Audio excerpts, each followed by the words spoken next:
हमारे बिल? तो वो तो अभी सर आपको किसने हमको रोका है? हमको बताया तो जाए। कौन रोक रहा है हमको? हमको लेटर दिखाया जाए, हम उसके ऊपर कानूनी कार्रवाई करेंगे बाद में। हमको कैसे कोई रोक सकता है? सर वो तो जो एयरपोर्ट मैनेजर मैंने जो एयरपोर्ट मैनेजर को अधिकार है किसी को रोक देने का? शिलोंग का वो लोग बता पाएंगे। हम लोग तो जस्ट यहाँ ग्राउंड हैंडलिंग कर रहे हैं, आपको सर्विस बात कराइए। हम लोग तो सब हम लोग। हाँ, यहाँ का जो एयरपोर्ट है हाँ। वही तो हमको वहाँ जाने के लिए परमिशन नहीं कर रहा है।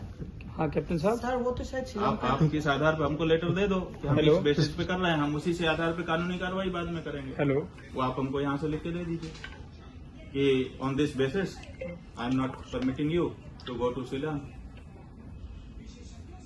वो बेसिस हमको बता दीजिए ताकि हम जब कानूनी कार्रवाई करेंगे तो उसमें हमको वो लेटर काम आएगा। सर अभी जैसे कि देखिए वो जो आपका जो ऑपरेटर है उन लोग का अभी ऑपरेटर से मतलब है, डिसीजन दिया है ना। आपने रोका ना कि आप शिलोंग नहीं जा मैं तो सकते नहीं हैं, रुका तो सर। आपको हमको बताना पड़ेगा और एयरपोर्ट अगरतला को हमको बताना पड़ेगा कि इस कारण से हम आपको वहाँ के लिए नहीं अप्लाई करने दे रहे हैं। Nobody else. ऑपरेटर क्या करेगा? ऑपरेटर तो हम जहाँ जाना चाहेंगे वहाँ के लिए परमिशन आपसे मांगेगा। आप रोक रहे हैं, आप हमको वहाँ के लिए उड़ने नहीं दे रहे हैं। बात कर रहे हैं हम लोग। आप करने दीजिए।